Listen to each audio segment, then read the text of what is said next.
Hello, my name is Russell Myers. Welcome to Issues Unite. So, a few days ago, Vladimir Zelensky, I'm not sure how to pronounce that name now, because Ukraine banned the letters Z and V. How do you ban letters of an alphabet? Especially with as many people that have those letters in their names. I'm not getting that. He's got both of those letters in his name. How do you ban letters? Anyway, and in fact, how do you say Azov without a Z and a V? Anyway, so the other day, Zelensky claims that Ukraine has got 700,000 troops. Now, this is something to be taken with a serious grain of salt. Because, first of all, they may have that many on paper, but I'm sure he's still counting soldiers that have been captured, injured, etc. There are other things that are involved. They have said that they have mandated that any males between 18 and 60 years old report for military duty. And anyone that has left the country and not come back has lost their citizenship.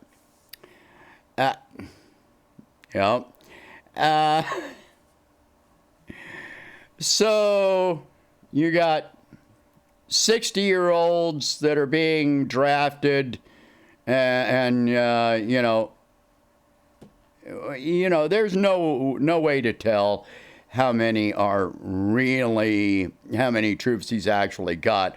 And they're still begging, and they've got, I think Poland just sent, they voluntarily sent 15,000 of their troops into Ukraine to fight. Well, that's still not going to replace the number that have surrendered, deserted, or been captured. That 15,000 is just, it's not going to meet that number. Anyway, there's something else to bring up here. They keep, Ukraine also said that by the end of this year, indicating that they fully plan on keeping this conflict going for the rest of the year. They have said that they are going to try and take back Crimea by the end of this year. That's not going to happen. That is not going to happen. So they've also said that they're going to, that they're winning in Donbass. Well, I hate to tell you this. Let me bring this up. You can criticize the source all you like, but this is stating quotes, all right, from the Ukrainian Foreign Minister Dmitry Kuleba, speaking at the World Economic Forum, saying that they should curb enthusiasm about the situation on the ground in the east of the country. I don't want anyone to get the feeling that the war is more or less okay. The situation in Donbass is extremely bad. And things are going to get even worse if we don't get MLRS ASAP, he added, referring to the U.S.-made M270 MLRS. That's multiple launch rocket system. That can be used as both a multiple rocket launcher and a tactical missile launcher. Without the MLRS systems, the Kiev government won't be able to retake Kherson, and control of the strategic city would allow Russia to threaten both central Ukraine and the southwestern regions where the port of Odessa is situated, he pointed out. Well, I don't think that Russia really wants to take Odessa. They haven't given any indication of that. However, Kalebra said, the situation with the delivery of weapons to Ukraine is much better now compared to a month ago. He added that Washington deserves respect because of this. Ukrainian officials have been getting increasingly frustrated with the Biden administration's failure to supply Kiev with MLRS systems. Politico reported last week unnamed U.S. officials told the outlet that the White House was dragging its feet over the potential shipment of the rocket launchers due to concerns it could be viewed as a further escalation by Russia. One of the sources told the outlet that Washington had to make decisions about what weapon systems to provide the biggest bang for the buck. Therefore, the U.S. ruled that it was more effective and efficient to send the 90 M777 howitzers because you can send more of them for the same amount of money compared to the MLRS. All right, so what you're hearing there is that this is a highly advanced, highly expensive weapons system, and they don't really want to provide this to Ukraine because doing so would be an escalation and viewed as an escalation by Russia. But 700,000 troops and you're winning in Donbass. What happened there? The thing is, Ukraine wants these weapon systems, but they want them given to them. Now, if I haven't pointed it out before, Biden started off this Lend-Lease system. The Lend-Lease system is something that was last used in World War II, and what happens is that it was last used with Britain in World War II, where we provide weapons on credit. But those weapons have to be paid for at some point. It took Britain with their economy until, I think, 2007 or 2011 to pay off the debt from World War II. Ukraine doesn't have an economy like Britain does. They don't. And at one time, you'll still read stuff about how Ukraine is this massive weapons manufacturer. That's not true anymore. It hasn't been since 2014. Up until 2014, Ukraine's most advanced technologies and their trade was all dependent on Russia. Russia contracted with them to build ships and weapons and space engines. Well, in 2014, when the neo-Nazis overthrew the democratically elected government, Ukraine has ever since suffered this massive brain drain. They don't have the technology to do these things anymore. And the people that had the knowledge on these things have left the country. They're not going to come back. They're not coming back. They've moved to other countries. They have established lives somewhere else. They've got jobs in other countries. They've got families in other countries. They're not coming back to Ukraine. There's no reason for them to come back. Not unless they get kidnapped and dragged back there against their will, which don't think that Ukraine wouldn't do that. At this point, you can actually absolutely believe that they would do that. Now, I mean, they disappear journalists, they torture journalists and activists and kill activists and journalists. They kidnapped Gonzalo Lira. And he's not even able to speak about what happened while they had him in their custody. If he does, they'll come for him again. So this is anything that you think that Ukraine is winning or Ukraine has the chance to win without NATO getting involved, which would spark World War III, this is all fantasy. They've also been talking about the port of, the Black Sea port. Well, it turns out that Ukraine, not Russia, Ukraine had mined the Black Sea port. There's no way ships can come in or out. And Ukraine doesn't even know where their mines are. They're free floating. Some of them have just floated up on shore.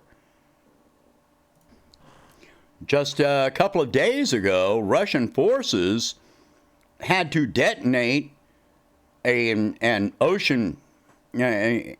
mine laid in the ship lanes, which had floated up on shore. Before somebody got killed by it, the Russians had to detonate it. Because they didn't anchor it. They didn't anchor it properly. They didn't map it. They just threw it out there. There it is. So how do you expect to win anything with this kind of mentality? They're just throwing shit out. I mean, at this point, it's highly questionable whether the equipment being provided to them is actually completely being destroyed by Russia, or whether they're just destroying it themselves in a bid to get the United States and NATO to give them more advanced weaponry. Now, they have gotten some more advanced weaponry than they had in the beginning, when they were still claiming to be, beating Russia. But this is not true. And if you look at a map of where Russian forces are over in the east of Ukraine, at the Donbass area, well, what you see is the Russian forces are like this. They have this tactic, which they've used over and over now in Ukraine, where they form this and then they close it off. And right in the middle there, they trap. In this case, there are an estimated 40 to 70,000 Ukrainian troops, which are going to be trapped in what the Russians call a cauldron. Now again, I'm not cheering for Russia on this. I'm pointing out absolute ignorance. We've got a global famine with 25% of the world's population facing food shortages. Hundreds of millions to billions of people are going to die of starvation this year. There is no chance that Ukraine is going to win. And yet, are we going to engage in peace talks? The United States has sent Ukraine $54 billion in one form or another since February. This has been less than 3 months. I mean, and that this has happened. Okay, not all of it has gotten there yet. But in 3 months' time, $54 billion. And meanwhile, our Congress rejects a $48 billion package, which would help American small businesses. We've got a shortage of, baby formula. So we're having to ship that in from Germany. So our government won't help our own people, but we'll send $40 billion to keep a war going. How long is this war going to be? And how much more are we going to pay? All right. So, no, I don't believe that Ukraine has 700,000 soldiers. No, Ukraine is not winning. No, they're not going to take Crimea. No, no, no, no, no. So even if we sent them the most advanced weapons on Earth, if I haven't pointed it out before, if you don't have enough people to operate the weapons are useless. Okay? It's time for peace talks. It is beyond time for peace talks. It was time for peace talks 2 weeks into this. 3 months into this, it's way beyond time for peace talks. If you claim you don't want people to die, then you should be against sending more weapons, and which only prolong this conflict.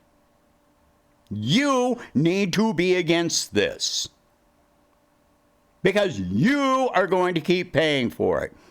You are going to keep paying higher gas prices. You are going to pay higher grocery prices. You are going to subject your fellow American to food insecurity if they are at the low end of the income spectrum. You are endorsing this. You are doing this. Not me, you. I want peace talks. Share this video. Talk about these subjects. If you can, please donate $1 a month to help expand the channel and my presidential campaign, and I will catch you in the next one. Thank you for watching.